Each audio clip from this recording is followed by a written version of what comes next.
છોટાઉદેપુર એક એવો વિસ્તાર છે કે જ્યાં ચેતર વસાવા સતત જાય છે, લોકોની પાસે જાય છે અને લોકોને ક્યાંક ને ક્યાંક અનેક બાબતને લઈ અને લોકોનો અવાજ પણ ઉઠાવે છે. અને હવે છોટાઉદેપુર અને તેના આજુબાજુના વિસ્તારમાં ચેતર વસાવાએ જે મહેનત કરી છે એ મહેનત ફળી પણ છે. શું છે સમગ્ર મામલો એની વિગતે ચર્ચા કરીશું. નમસ્કાર, હું છું ઉજ્જવલ અને આપ જોઈ રહ્યા છો નિર્ભય ન્યૂઝ.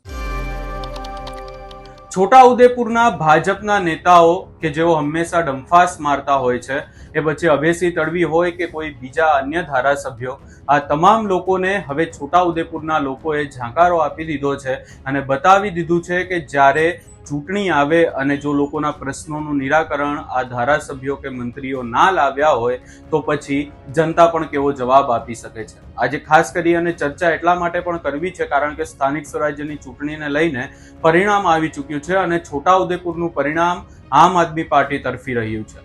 ખાસ કરી અને જો ચર્ચા કરવા જઈએ સૌપ્રથમ પરિણામની, તો છોટાઉદેપુર અને તાલુકાની જે 7 જિલ્લા પંચાયતની વાત કરવામાં આવે એમાં પણ 5 આમ આદમી પાર્ટીની જિલ્લા પંચાયતમાં સીટો આવી છે અને 2 બીજેપીની આવી છે. હવે વધુમાં જો ચર્ચા કરવા જઈએ અને ખાસ કરીને છોટાઉદેપુરની સાથે સાથે ક્વાંટની બી ચર્ચા કરવી જરૂરી છે.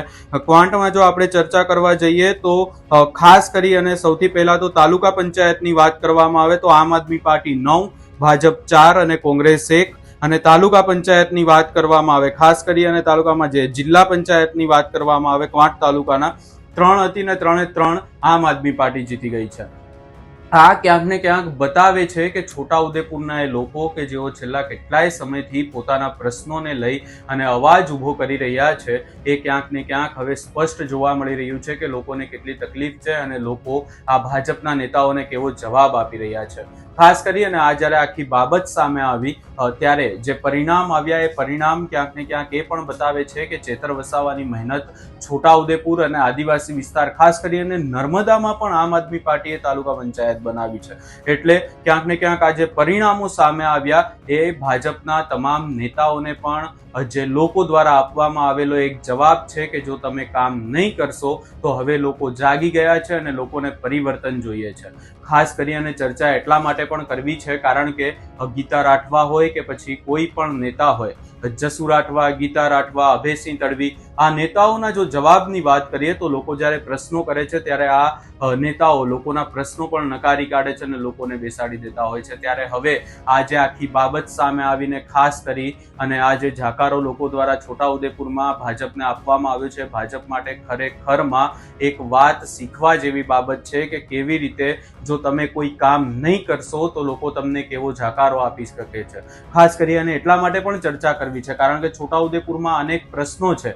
રોડ રસ્તાના પ્રશ્નો હોય, લોકોને જ્યારે એવું કહેવામાં આવે છે કે લોકોને ગામડાઓ સુધી એમ્બ્યુલન્સ પણ નથી પહોંચી શકતી, એવા રોડ રસ્તા પણ નથી. અને મને હજી પણ એક વાત યાદ છે કે જ્યારે આ ચૂંટણીઓને લઈને પ્રચાર ચાલી રહ્યા હતા ત્યારે એક વ્યક્તિએ અભયસિંહ તડવીને ચાલુ ભાષણમાં સવાલ કર્યો હતો કે તમે અહીંયા મત માંગવા આવી ગયા છો, અમારા આવા પ્રશ્નો છે, તમે હજુ સુધી પ્રશ્નનું નિરાકરણ નથી લાવ્યા. ત્યારે અભયસિંહ તડવીએ જાહેર મંચ પરથી એ વ્યક્તિને કહી દીધું હતું કે કામ કરવાની વાત અમારી નથી, એટલે કે જિમ્મેદારી શું ધારાસભ્યની નથી આવતી.